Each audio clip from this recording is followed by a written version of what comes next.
Hejka, z tej strony wasza Szorcia i witam was w kolejnym filmiku na moim kanale. Wiele miesięcy temu dostałam sugestię, że fajnie by było, gdybym zaktualizowała film, a mianowicie tak, My Popular LPS. Tak jest autorstwa Pancake. Czy w tych czasach się nakrywa tagi? No, nie sądzę, ale no cóż, jakiś content tutaj tworzyć się musi.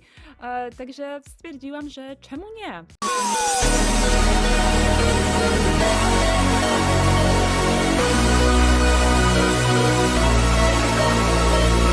Pierwsze pytanie brzmi, ile obecnie mam pop LPS? I szczerze mówiąc, nie mam pojęcia, nie jestem osobą, która skrupulatnie liczy figurki.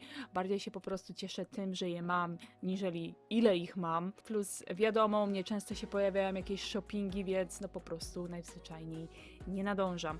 Aczkolwiek do tego filmu policzyłam i wyszło mi, że mam 61 figurek z popularnych kształtów, aczkolwiek w mojej kolekcji znajdują się również fejki, jak i jakieś figurki z G7, dlatego po odliczeniu ich wyszło mi 39 figurek z generacji drugiej. Jaki był twój pierwszy pop? No tutaj za bardzo nie ma co się zmienić. Moim pierwszym popem była shorthairka aka Brooklyn.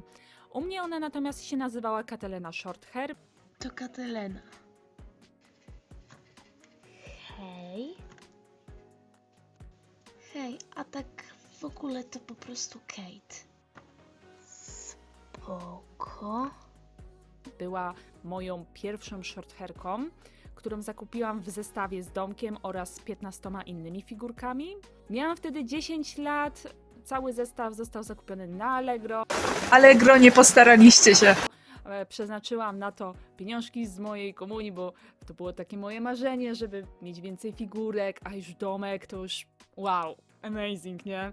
Sama w sobie figurka jest dla mnie bardzo sentymentalna, mam ją po dziś dzień, miała wiele swoich przeróbek wersji customów, bo próbowałam ją ratować, żeby jak najdłużej móc używać i bawić się tą figurką. No ale niestety obecnie jest w stanie takim, że nie bardzo wam ją mogę pokazać i gdzieś się po prostu wala. Trzecie pytanko. Który pop był najtańszy, a który najdroższy? No tutaj w końcu po wielu latach coś się zmieniło. Także najtańszy z moich popów, nie licząc, nie wiem, figurki, która była prezentem, to wydaje mi się, a nawet jestem pewna, że był to jeden z Olgierdów. Raz na Vinted znalazłam jakiś tam zestawik paru figurek w bardzo niskiej cenie wraz z oryginalnym shortem, więc po przeliczeniu wyszło mi, że no cóż, Olgierdzik kosztował 3 zł. I tym samym stał się jednym z moich najtańszych popów.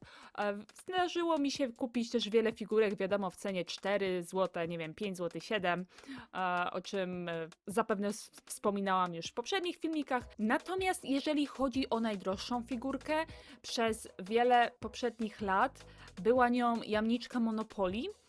Aczkolwiek, jak wiecie, o ile jesteście na bieżąco z filmami, w tym roku zakupiłam zestaw z shorthairką egipską, także no tutaj, mimo że to był zestaw, też były figurki, to jakoś nieszczególnie przeliczałam, ile wyszło, ale jakby no nie ma co się tutaj oszukiwać, poprzeczka została podniesiona. Pytanie numer 4. Gdzie najczęściej zamawiasz, kupujesz popy? Ogólnie figurki zamawiam głównie, a wręcz wyłącznie na Vinted. Z OLX już naprawdę praktycznie nie korzystam. I to są tak naprawdę te dwie strony, które wiecznie wspominam. Nie wiem, no. Zdarzyło mi się raz kupić coś na Allegro, nie wiem, z 2-3 lata wstecz, ale to był pojedynczy zakup, dlatego nie ma co tutaj nawet wspominać. No i oczywiście, no wraz z tym, że pojawiły się figurki ponownie w sklepach, no to zdarzyło się też po prostu w jakimś markecie kupić te popy. Czy mam swojego ulubionego bądź ulubione popy? Jeśli tak, to jakie? Ja ogólnie mam bardzo dużo popów, które po prostu uwielbiam, jakby chociażby ta shorthairka serduszkowa jest naprawdę cudowna, marzyłam o niej latami i no cóż, no dorwałam ją za 10 zł w mega stanie, więc naprawdę bardzo, ale bardzo ją lubię, ma naprawdę cudny design.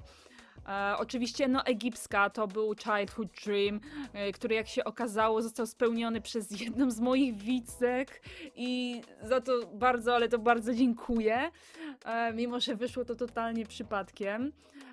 Bardzo też lubię, o dziwo, zaskoczę, ja jako shorthairka dogów niemieckich hejterka muszę powiedzieć, że lubię tego basic brązowego doga, ale dopiero po tym, jak go przemalowałam na femboya i mowa jest tutaj o Niko. Poza tym wiadomo, że lubię też popy, które są no przede wszystkim moimi jakby main characters w różnych seriach, nie seriach, więc jest to raczej oczywista sprawa. Nie muszę chyba powtarzać, że bardzo lubię czarnego shorthaira. Na tyle mocno, że mam go w 7 egzemplarzach. Są też figurki, do których mam po prostu sentyment, jak nie wiem, Meghan Carnival czy Bridget, które jakby, to są po prostu figurki, to są postacie, które są ze mną latami, więc jakby nie możecie się tutaj spodziewać innej odpowiedzi. Najwięcej w kolekcji masz chłopaków czy dziewczyn? Moim problemem zawsze było to, że mimo wszystko miałam zawsze więcej dziewczyn, no ale to też wynika z tego, że my jako community, że tak powiem, zadecydowaliśmy o płci większości shorthairów, że są to dziewczyny. Tylko przez to, że mają rzęsy. Ale no tak się przyjęło i no, nie oszukujmy się, jeżeli chodzi o jakiś bardziej mainly LPS, no to gdzieś tam już troszeczkę jest ciężej, ale w końcu gdzieś tam staram się właśnie mieć więcej tych chłopaków, chociaż odrobinę. Co jaki czas kupujesz, zamawiasz popy? To zależy. Czasami mam tak, że próbuję dropić okazję, czyli bardzo często sprawdzam Vinted i po prostu poszukuję figurek, a czasami jest tak, że po prostu miesiącami mi się nie chce. I tyle. I to naprawdę tak, to zależy od humoru, bo ja nie jestem aż taka, nie wiem, nastawiona na popy, że ja muszę mieć wszystkie czy coś. Jakby bardziej jest to kwestia przypadkowa. Jeżeli znajdę dobrą okazję, to kupię, a jak przy okazji spełnię swoje marzonko, no to jeszcze lepiej. Pytanie 7. Kontrowersyjne. Czy akceptuję fejki? No i powiem wam teraz tak. Dosłownie w ostatnich dniach, przeglądając TikToka, natrafiłam na jakiegoś, gdzie, no wiadomo, osoba małoletnia dawała hot take, że ten, kto zbiera fake LPS, nie może się nazywać kolekcjonerem, bo to nie są pet shopy, bo to są podróbki. Ja natomiast fejki jak najbardziej akceptuję. Odpowiadając na tą dziwną tezę, zbierając fejki można nazywać się kolekcjonerem. W zasadzie zbierając cokolwiek można się nazwać kolekcjonerem, niezależnie czy to będą kucyki pony, czy karty piłkarskie, czy lalki, czy to będą kapsle, dosłownie znaczki pocztowe.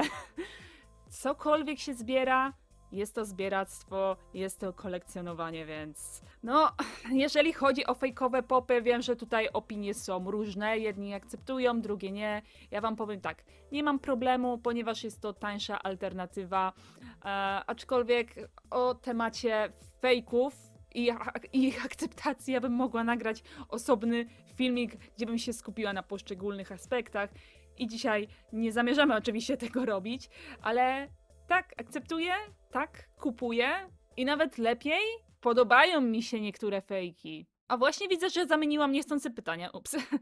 Czy masz co najmniej po jednym kształcie? Po tylu latach w końcu tak. Ja zawsze miałam tylko shorthairy i coli.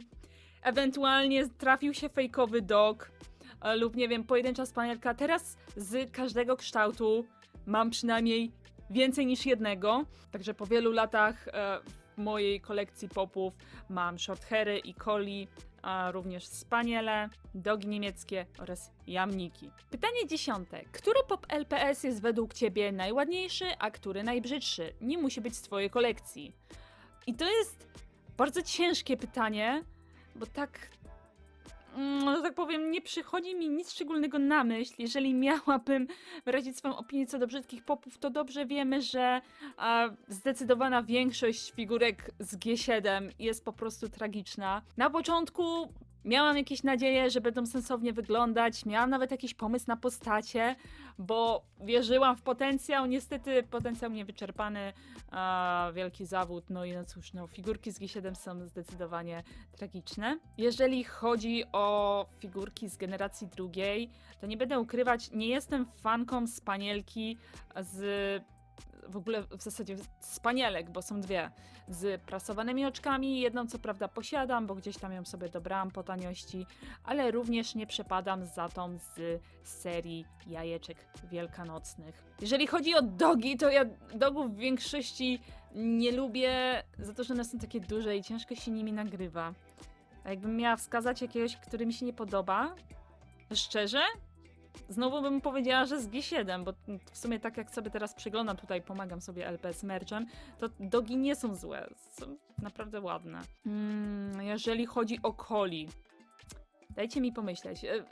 Dobra, nie dawajcie mi myśleć, czekajcie, ja bym miała robić co? No oczywiście, klasyka, prasowane oczy. Nie interesuje mnie, że ta Coli ma swoją wielką, drogą, rare wariant, który jest I don't fucking care. She's fucking ugly. Poza tym reszta Coli jest dla mnie bez zarzutów. Wszystkie są śliczne. Ja w ogóle uwielbiam puchate Colisie. Są cudowne. Jamniczki. No niestety ta jedna z tych rare saszetkowych, wersja amerykańska, tak zwana jajecznica.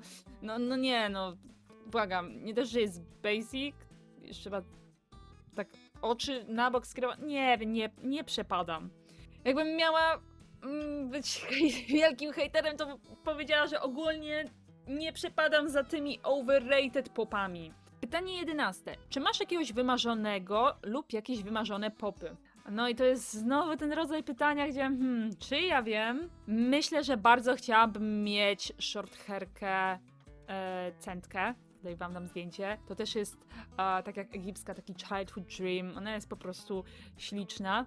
Wątpię, żebym ją kiedyś zakupiła, ale pomarzyć zawsze można, nie?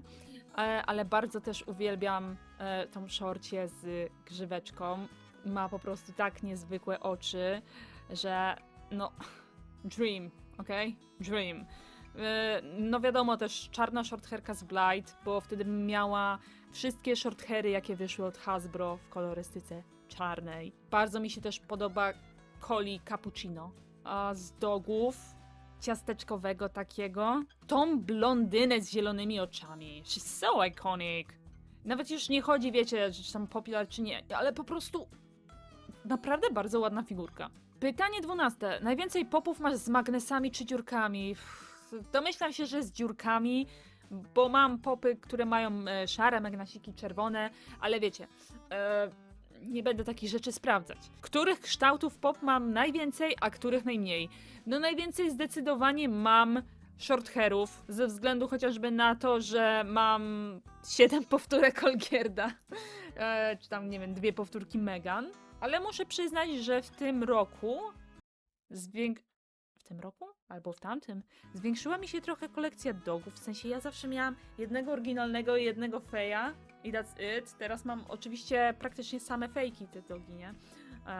Ale mimo wszystko, no więcej mam tych figurek, ale wydaje mi się, że najwięcej mimo wszystko i tak mam tych shortów. Pytanie 14. Czy posiadałeś fejki? Tak. Pytanie 15. Czy kiedykolwiek z kimś się wymieniałaś popami? No i tutaj moja odpowiedź brzmi nie, bo ja zawsze miałam mało popów. I ja tylko kupowałam je i tak jest w sumie też po dziś dzień, że kupuję je jak są w jakiejś okazyjnej cenie. Ale mówiąc okazyjna cena, mam na myśli właśnie 5 zł, 10, 30 zł. Bardzo mnie irytuje, że obecnie bardzo dużo osób z community nadużywa słowa okazja. Ktoś kupuje figurkę za 100 czy 200 zł i mówi, o kurde, okazja. Wiem, że figurki są różne i są różnej unikatowości, ale jakby to są wyjątki, tak? Okej? Mogą być takie wyjątki. Ale jak ja widzę basic popy za horrendalną cenę, bo to jest, te obecne ceny są po prostu po inflacji. Ja pamiętam inne ceny. No, ale tak to nie wymieniałam się właśnie ze względu na to, że w sumie niedużo ich miałam, a jak już w końcu udało mi się coś znaleźć, no to mimo wszystko chciałam to mieć w tej swojej kolekcji, no. Pytanie ostatnie, czy podobał mi się ten tag? Uważam, że jest okej. Uważam, że jest okej. Jeżeli wy też tak uważacie, dajcie łapkę w górę. A ja... Kto wie, może niedługo w zamian dostarczę wam filmik z moją kolekcją. Pa!